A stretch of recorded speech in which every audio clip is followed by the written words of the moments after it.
Boa noite, irmãos. Que a paz e a graça estejam com vocês.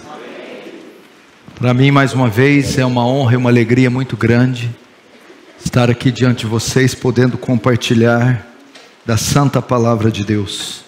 Abram todos comigo suas Bíblias no Evangelho segundo o relato de Mateus,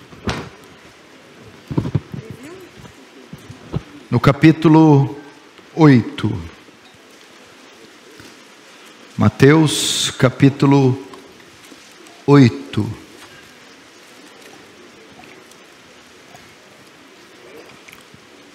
Vamos ler os versos 28 e 29. Mateus 8, 28 e 29. Está escrito assim: tendo ele chegado a outra margem, a terra dos Gadarenos, vieram-lhe ao encontro dois endemoniados, saindo dentro dos sepulcros, e a tal ponto furiosos que ninguém podia passar por aquele caminho. Verso 29. E eis que gritaram: que temos nós contigo, ó Filho de Deus? Na versão Revista Corrigida está escrito: que temos nós contigo, Jesus, ó Filho de Deus? Vieste aqui atormentar-nos antes do tempo? Até aí, deixa aberto, não feche, fecha apenas os olhos. Vamos orar mais uma vez. Pai Santo, a Ti a honra, a glória, o poder e o domínio. Estamos aqui, Senhor, cônscios da nossa pequenez, da nossa miserabilidade e da nossa urgente necessidade de graça, do poder de Deus, do impacto da sua glória, num tempo de tanta sequidão, deserto, hipocrisia e disputas tolas e estúpidas, que não levam ninguém a lugar nenhum. Oh Deus, se compadece de Sião, se compadece de todos os lugares assolados da terra. Volta teus olhos para esse lugar minúsculo em todo o universo.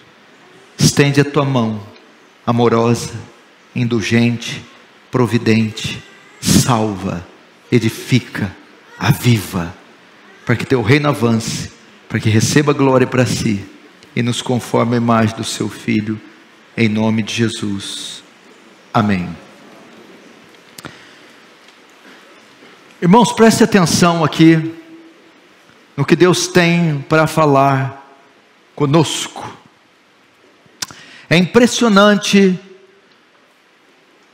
ver a sabedoria de Deus, que deixou registrado na história narrativas, para que através delas nós aprendêssemos doutrina.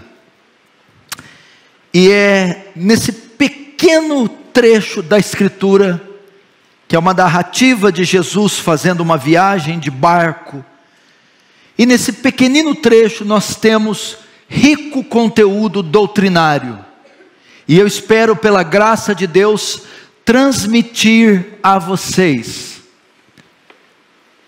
Quando um homem sobe no púlpito para pregar a palavra, não é diferente de qualquer outro discurso, porque ele tem em mãos e tem na sua boca a palavra de Deus, como diz Hebreus, que ela é mais afiada que espada de dois fios, e penetra juntas e medulas, e é apta para discernir o coração do homem.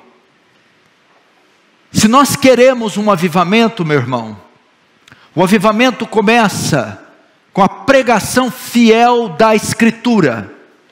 Se você estudar o livro de Atos, quase 30 vezes, você vai encontrar o termo: e pregavam com poder, e pregaram com poder, e pregaram, e pregaram, e pregaram, e pregaram. A ênfase, uma das ênfases de Atos dos Apóstolos, é a pregação dos apóstolos. Precisamos de um avivamento bíblico nos nossos púlpitos, pregação fiel, verdadeira, do Evangelho da graça e da glória, da Escritura, não histórias, não contos. Mais do que isso, não só também doutrinas mortas, conhecimento proposicional, mas precisamos de pregadores vivos, ungidos, poderosos, não só a letra, mas o espírito da letra também, com poder.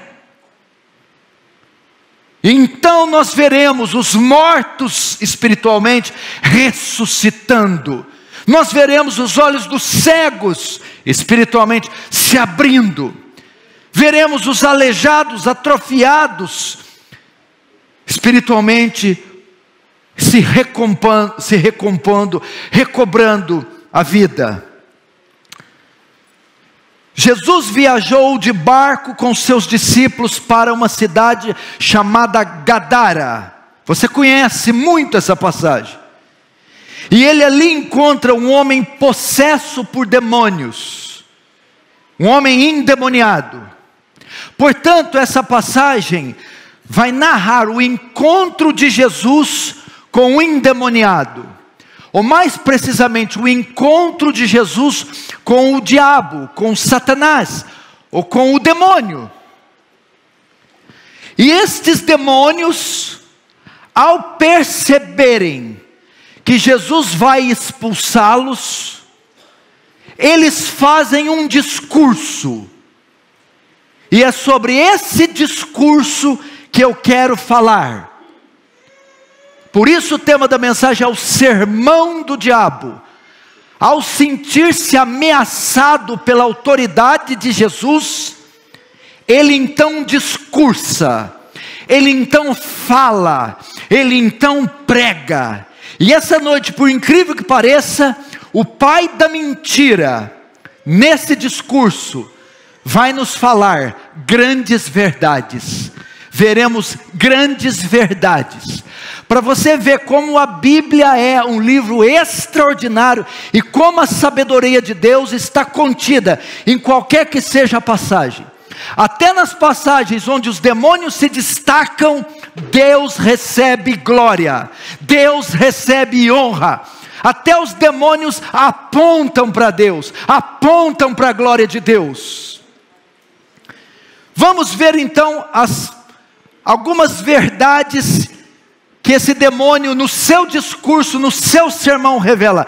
Primeiro, o demônio revela a doutrina da separação. Demônio ensinando sobre santidade.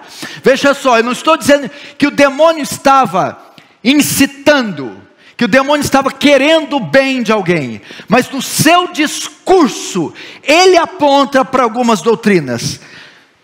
Primeira verdade que ele revela aqui é a doutrina da separação, quando ele diz assim: que temos nós contigo. Demônio olha para Jesus: o que eu tenho contigo? No Pillar New Testament Commentary, Leon Morris comenta: os demônios não veem um terreno comum entre eles e Jesus. Em outras palavras, esse texto quer dizer assim, o que você tem a ver conosco, Jesus? Jesus, você é santo, você é justo, nós somos caídos, nós somos injustos. É isso que o demônio está querendo dizer. Jesus, você é santo, você é justo, você é luz, nós somos caídos, somos trevas. Portanto, Jesus, não há parte no justo com o injusto, não há comunhão de trevas com luz. Irmãos, vejam isso, os demônios sabiam fazer distinção entre luz e trevas. Nós somos trevas, nós somos anjos caídos, nós somos demônios, nós somos seus antagonistas, seus adversários. Você é luz, é justiça, e nós não temos nada a ver um com o outro. Escute, os demônios sabiam fazer distinção entre luz e trevas, e existem muitos crentes que não sabem. Muitos pastores que não sabem fazer distinção entre luz e trevas. Como diz Ezequiel 22, 26, escute: os seus sacerdotes violaram a minha lei e profanam as minhas coisas santas. Eles não sabem fazer diferença entre o santo e o profano, nem discernem o precioso do vil, o impuro do impuro.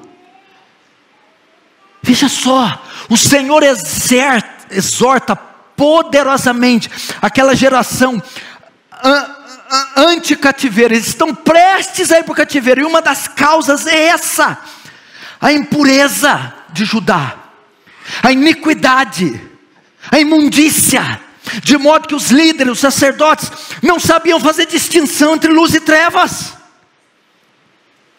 e o demônio sabia. Será que a igreja hoje... Gente, esse é um tema retrógrado, esquecido dos púlpitos. A doutrina da separação, da santificação. Pregar isso é coisa de legalista. Você conhece alguém que é mais taxado de legalista do que eu? Só porque eu dou ênfase nisso. Eu não estou dizendo para ninguém usar saia ao invés de calça, não cortar os cabelos, jogar a televisão fora de casa. Não. É a doutrina que Cristo ensinou. Eles, quando vão dar ênfase na reforma protestante, sempre exaltam a doutrina da justificação pela fé. Porque os reformadores deram muita ênfase na doutrina da justificação pela fé. Entretanto, da mesma forma que deram ênfase na doutrina da justificação pela fé, deram também na santificação, como evidência da justificação. O demônio está a ensinar aqui sobre o jugo desigual. 2 Coríntios 6, 14, 18. Não vos ponhais em jugo desigual com os incrédulos. Porquanto que sociedade pode haver entre a justiça e a injustiça? Ou que comunhão da luz com as trevas? Que harmonia entre Cristo e o maligno, ou Belial? Ou que união do crente com o incrédulo? Que ligação há entre o santuário de Deus e os ídolos? Paulo está ensinando esse povo que estava numa cultura profana, idólatra, sensual. A igreja de Corinto estava estabelecida num meio extremamente profano. E Paulo está ensinando que vocês não... Ele faz uso de um termo tirado do Antigo Testamento. A lei de Moisés proibia o jugo. Era um pedaço de madeira onde os bois eram colocados as cabeças para arar a terra. E não poderia ter jugo de igual um boi com outro animal. Ser boi com boi, cavalo com cavalo. Então Paulo está dizendo, não se coloque aqui um crente de um lado do jugo e um incrédulo, um ímpio e um santo. Não pode haver comunhão entre essa gente. E quantos cristãos estão andando em jugo desigual, comungam com homens que ofendem a nossa fé, comungam com pessoas que blasfemam e escarnecem do nosso Deus. Nós não andamos com esse tipo de gente, não nos adaptamos à cultura secular. Nós, irmãos, somos distintos. O que eu tenho com você, Jesus? O que eu tenho? Você não tem nada comigo, e nem eu contigo. Temos que zelar pela pureza da igreja. Olha só, Malaquias 3,18. Então vereis outra vez a diferença entre o justo e o ímpio, entre o que serve a Deus e o que não serve a Deus. Escute aqui, vem cá. Deus, quando se ergue dos altos céus e se inclina para olhar para a terra, Ele vê diferença entre o justo e o injusto, entre o crente e o incrédulo. O que está acontecendo da doutrina da separação? Vai na praia, você encontra uma mulher ímpia com fio dental, uma crente também. Você vai num bar, tem gente se embriagando, ímpio, crente também. Você vai num cinema e tem um filme mostrando cenas de lascívia, coisa indecorosa, profana. O ímpio está comendo, o justo também. Que negócio é esse? Onde está a separação da igreja? Onde está a pureza da igreja? Nós encontramos o mundo influenciando mais a igreja do que a igreja influenciando o mundo. A Bíblia diz, irmão, veja só, vós sois o sal da terra. O que quer dizer isso? O sal, Jesus usa este exemplo para se comparar à igreja, porque o sal tem propriedades tão peculiares que fazem dele um elemento distinto de qualquer outro. Quando Jesus diz, vós sois o sal, o grego deve dizer, vós sois o sal, somente vós sois, exclusivamente vós sois, ninguém além de vós sois sal. Ele coloca o crente numa categoria única na face da terra. Você, na sua categoria, só tem você. O crente é o indivíduo mais distinto da face da terra. Aí o que acontece? Se o sal for insípido, para nada mais presta. O que é isso? O sal perder as características. Acontece que o sal fica exposto, quando ele é trazido das salinas, ele fica exposto ao sol, à chuva e às impurezas. Com o tempo ele vai perdendo a sua salinidade, sua pureza. Será que não estamos perdendo a nossa salinidade? Enamorados com o mundo, querendo os aplausos e os elogios nas mídias sociais. Que nós temos contigo que Roma tem a ver com Jerusalém. O que nós temos a ver com essa cultura caída, morta em pecados e delitos? Como é que queremos um avivamento? O Espírito Santo não será derramado na imundícia, cheio de ídolos, vaidades, não vai. Veja nas histórias do avivamento, sempre uma reforma precede o avivamento. Os ídolos têm que ser deitados fora, tem que haver choro, pranto, confissão de pecado, senão não há avivamento.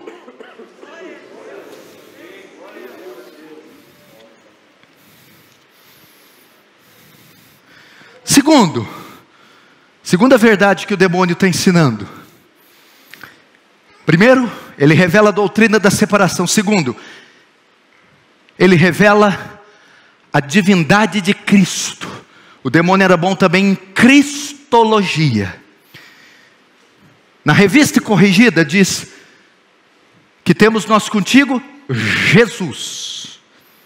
Jesus é o personagem mais conhecido do mundo. É o nome mais procurado na internet mundial. Filósofos o conhecem, ateus o conhecem, kardecistas, católicos, afrodescendentes, todos conhecem a Jesus. Jesus é um personagem histórico, dividiu as eras, a história, ok? Só que não diz só Jesus.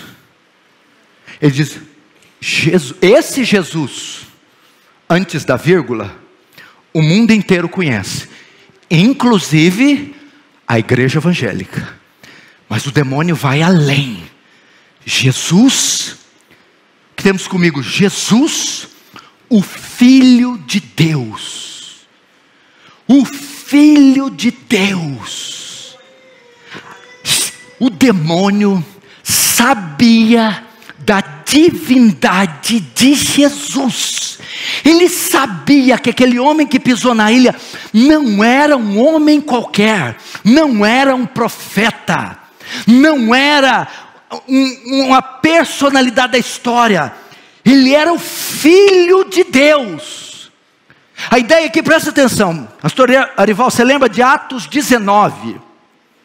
Quando os filhos do sacerdote Seva vão tentar expulsar o demônio dá uma tunda nele, são 7, bate neles e arranca a roupa e manda eles embora pelados. Mas antes o demônio fala algo. Paulo eu sei quem é, e Jesus eu conheço. A pergunta que eu quero dizer para a igreja evangélica brasileira: você conhece a Jesus?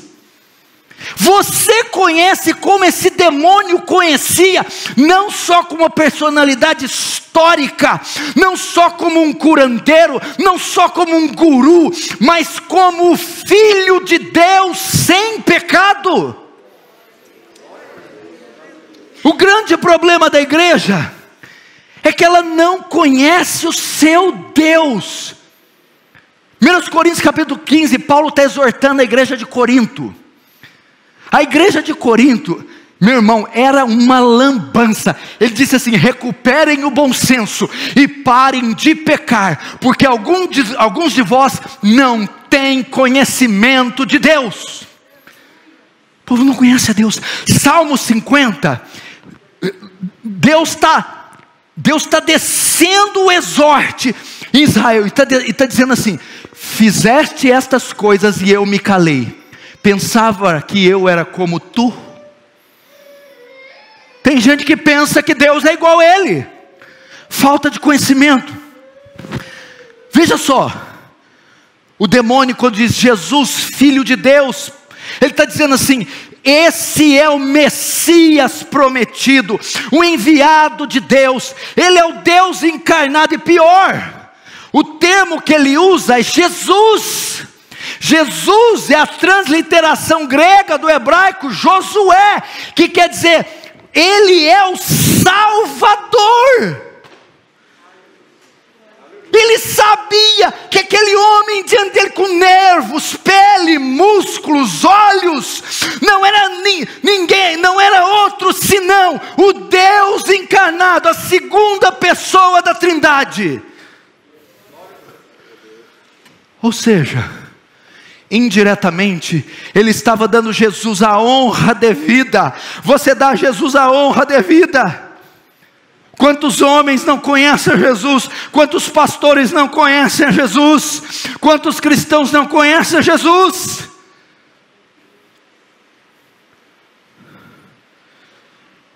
Você sabia que Jesus, ele possui duas naturezas? Você sabia?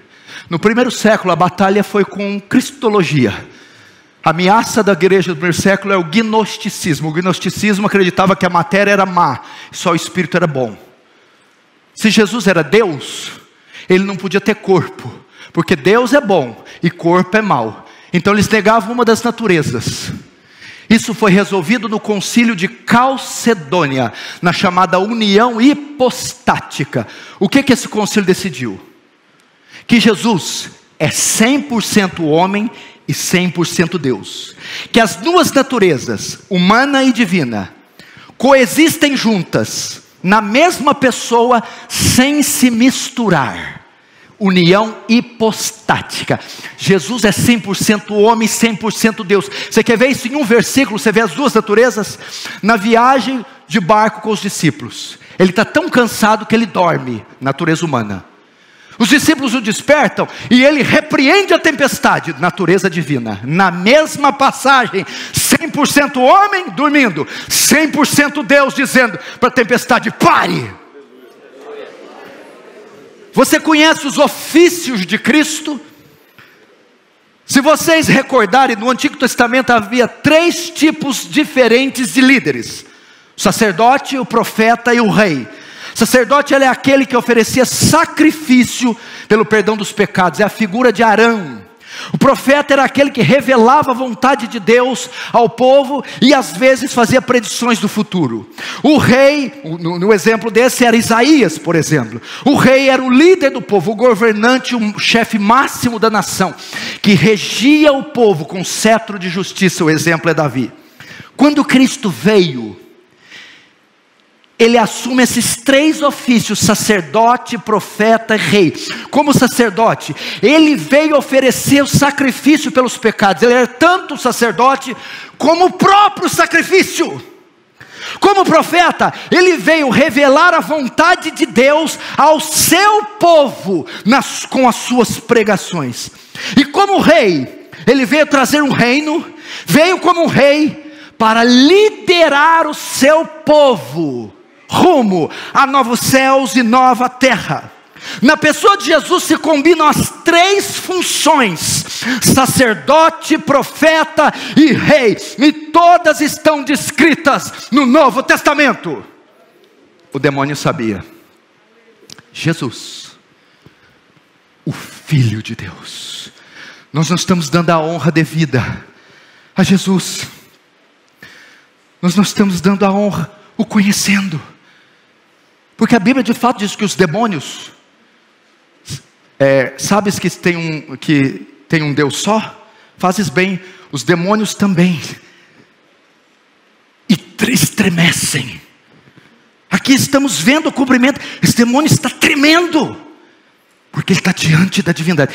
E detalhe, este termo não tinha sido usado ainda no Novo Testamento. Jesus não era conhecido por esse título. Foi o demônio que disse, que revelou: Jesus, tu és o Filho de Deus, o Filho de Deus. Jesus para muitos é um curandeiro, um caminho para a felicidade. Jesus é um marketing para alguma coisa da igreja. Ele não é o coroado das nações, Rei dos reis, Senhor dos senhores, o mais formoso entre os milhares, a raiz de Davi, a brilhante estrela da manhã, o leão da tribo de Judá. Deus forte, conselheiro, Pai da eternidade, príncipe da paz. Aquele que era, que há de vir, o alfa e o ômega, o princípio e o fim, o verbo de Deus, a água da vida, o pão da vida, o advogado, o justo.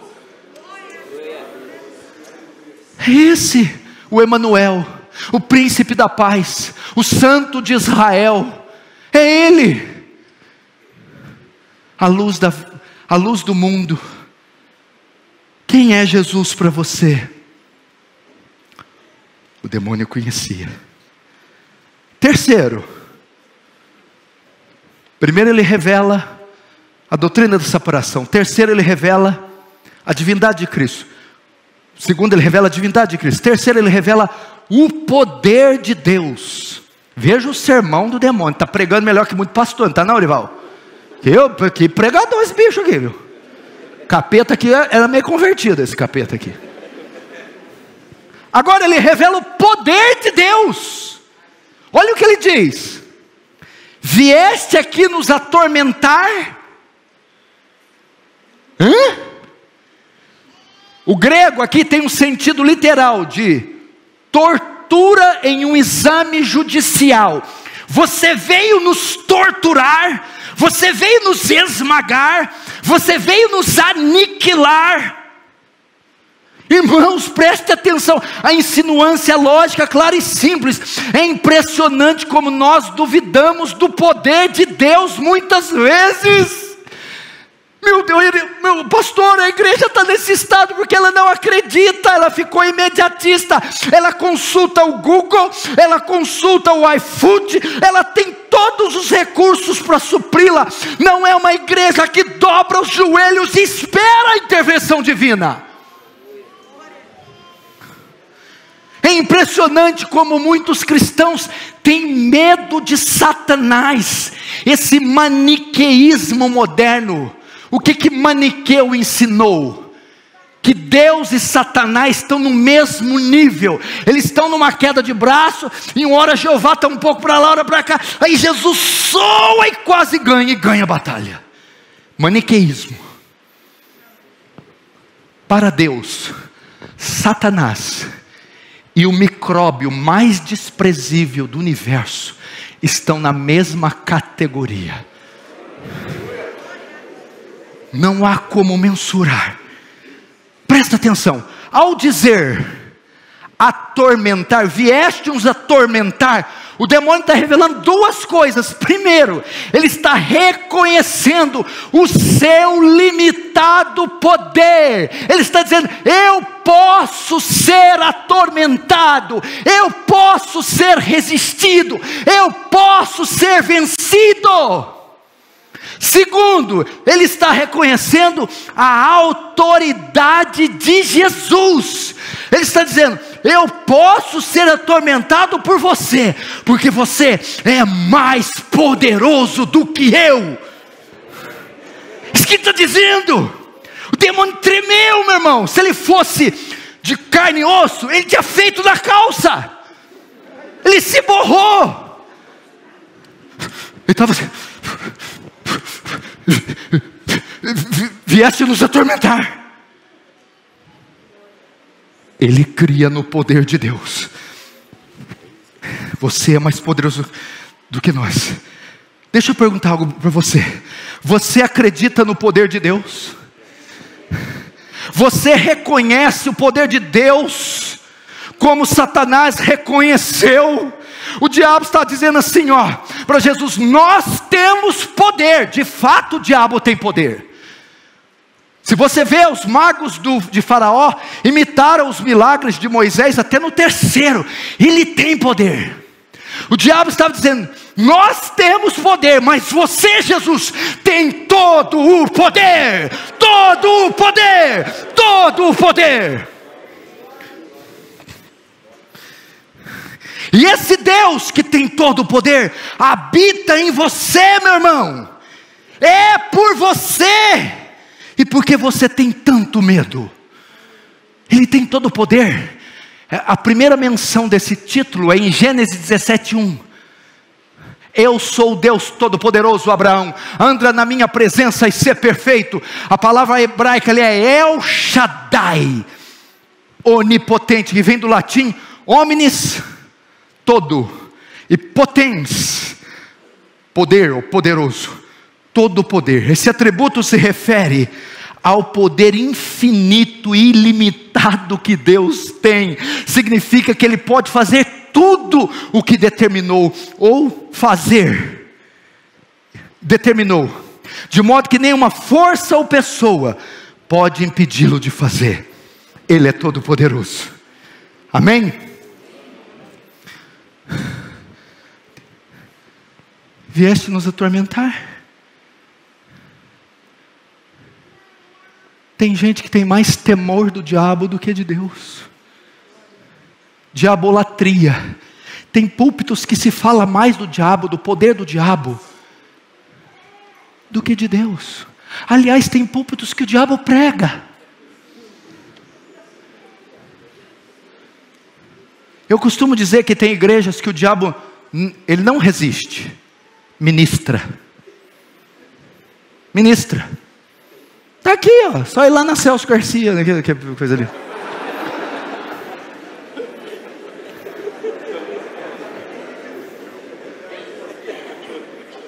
E eu sei por que você riu. Para não chorar. Porque é vergonhoso. Terceiro, olha que demônio. Eu acho que esse demônio estudou em Westminster. Agora o demônio fala sobre escatologia. Vieste nos atormentar antes do tempo. Esse demônio cria na segunda vinda de Jesus, cria no arrebatamento e cria no juízo final. Quando ele diz antes do tempo, que tempo é esse que o demônio está dizendo? O tempo do fim, onde ocorrerá o juízo dos demônios, o tempo do julgamento escatológico de todo o mal. O diabo está dizendo assim: peraí Jesus, não, o Senhor não pode mandar nós para o abismo ainda não, o Senhor ainda não morreu, não ressuscitou, tem que voltar, tem que ter o trono branco. Os demônios tinham a escatologia perfeita. O Senhor pode mandar nós para o inferno para o resto da vida, mas não é agora. Os demônios criam escatologia. Apocalipse 20:10, o diabo, o sedutor deles, foi lançado para dentro do lago de fogo e enxofre, onde já se encontra não só a besta, como também o falso profeta, e serão atormentados de dia e de noite pelos séculos dos séculos. O demônio está fazendo referência deste texto. Aqui é o julgamento, onde eles serão lançados. Ele diz assim: Senhor, o Senhor não veio nos atormentar antes do tempo. Tem crente que não acredita que Jesus vai voltar. Outros não acreditam em arrebatamento. Outros não acreditam no julgamento. Esse demônio acreditava nos três. Antes do tempo, haverá um tempo que Deus há de julgar toda a terra, que há de julgar todos os homens segundo as suas obras, inclusive a igreja. O julgamento começa pela igreja. Irmãos, Satanás crê no julgamento divino. Você sabia que as nações serão julgadas? Você sabia que você será julgado? Você espera pelo dia do juízo final? Dwight Lyman Moody disse: sabe por que as igrejas estão esfriando? Winston Churchill também disse: porque as igrejas da Inglaterra estão se esfriando, porque tiraram dos púlpitos a doutrina do inferno, a doutrina do julgamento, a doutrina do céu. 5 passos para isso, 3 passos para aquilo, casados para sempre, cura de caroços. Apocalipse 20, 11, 13, olha só. Cuidado, porque eu posso estar narrando agora. Eu posso estar descrevendo a situação de alguns aqui. Vi um grande trono branco e aquele que nele se assentava, de cuja presença fugiram a terra e o céu, e não se achou lugar para eles. Vi também os mortos, os grandes, os pequenos, postos em pé diante do trono. Então se abriram os livros. Que livros é esse? Porque falei livros, e o outro livro que é o livro da vida. O livro da vida eu conheço. Que outros livros? Livros dos registros, onde estarão registradas suas obras, ações, palavras e omissões serão abertos, expostos. E o outro livro da vida foi aberto. E os mortos foram julgados segundo suas obras, conforme que se achava escrito nos livros, nos registros. Pai do céu, deu o mar seus mortos e o que nele estava. Stalin, Hitler, Mussolini, Mao Tse-tung, virão todos à presença do Altíssimo. E a morte e o além, a palavra além aqui no grego é Hades, entregaram os mortos que nele haviam, desde Caim até o último facínora, se apresentarão diante deles, e foram julgados um por um, segundo as suas obras. O demônio é desse dia que ele está falando, que ele cria. E quando ele usa a palavra tormento, ele sabe que esse dia vai ser uma tortura, porque os pés de bronze do cordeiro vão entrar dentro do lagar. Lagar é um caixote onde se põe uvas, e esmagará, não uvas, mas pecadores, ímpios, soberbos. Quem que dorme com isso? Minha casa, meu namorado, minha viagem para Paris, tanta futilidade, imbecilidade, e uma vida que vai passar. Uma vida que vai passar. Nós não sabemos o que vai ser 2022, quem vai subir no poder. Não sabemos quanto tempo nós temos. Milhões para ser alcançadas, milhares de igrejas para ser plantada. Gente, está na hora de passar a noite em claro. Não é vendo Netflix, é orando. Está na hora de gastar dinheiro, não com futilidade, mas investindo em missões. Agora o julgamento da igreja. 2 Coríntios 5:10. Porque todos devemos comparecer ante o tribunal de Cristo, para que cada um receba segundo o que tiver feito por meio do corpo, ou bem ou mal. E não só isso, ele também fala, olha só, ele ensina sobre um tempo, não é isso? Quando ele diz, antes do tempo, ele está ensinando sobre o tempo, ok? Que tempo? O fim dos tempos. Escute, Jesus vai voltar, você sabe disso. Esse tempo que os demônios falaram, na época deles não tinha chegado. Antes do tempo, ele fala do fim escatológico, do fim, ok? Esse tempo que os demônios falaram, na época deles não havia chegado. Entretanto, na nossa, parece que está bem perto. Eles falaram isso aqui 2000 anos atrás. Depois de 2000 anos, antes do tempo, o que eles estavam predizendo? Haverá um tempo onde tudo se consumará. Haverá um tempo que Jesus voltará. Haverá um tempo que o julgamento acontecerá. Maranata, ora vem Senhor Jesus. Oh meu irmão, como diz Amós, prepara-te, ó Israel, para encontrar com teu Deus. Esse dia está chegando. Você está preparado? E quinto, para nossa vergonha, o demônio conhecia mais de escritura que muitos crentes. A palavra de Deus diz: errais em não conhecer as escrituras, nem o poder de Deus. Fica vendo. Primeiro, o demônio era perito em teontologia, a doutrina do ser de Deus. Ele conhecia pelo menos 2 atributos de Deus: a santidade e a onipotência. Segundo, o demônio era perito em escatologia, antes do tempo. Jesus, ainda não é hora de trazer juízo, não chegou o dia. Terceiro, o demônio era perito em cristologia, conhecia a divindade de Cristo. Tu és o Filho de Deus. Quarto, o demônio era perito em Velho Testamento. Porque quando ele fala Jesus, Filho de Deus, ele conhecia todas as profecias acerca daquele que haveria de vir, para nossa vergonha.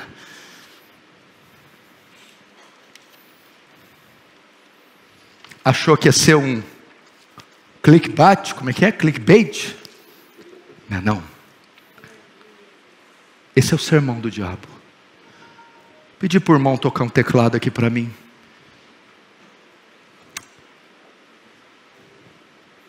Irmãos, eu não estou dizendo que esse demônio era bom, e nem que ele estava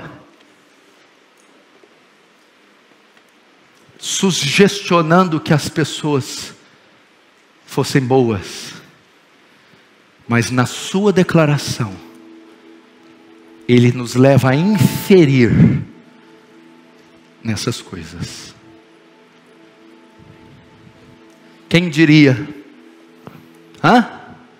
O pai do diabo, o pai da mentira, falando grandes verdades aqui essa noite. Separação. Eu, demônio, não tem nada a ver com você não, Jesus. Você disse isso para as trevas, irmão, para esse mundo. Segundo, Jesus, tu és o Filho de Deus, Rei dos reis, Senhor dos senhores. Terceiro, tu tens todo o poder. Quarto, tu vais voltar. Quinto, errais e não conhecer as escrituras, nem o poder de Deus. Feche os seus olhos agora, curva a sua cabeça. O que o Espírito Santo está levando você a orar agora? Ore, por favor.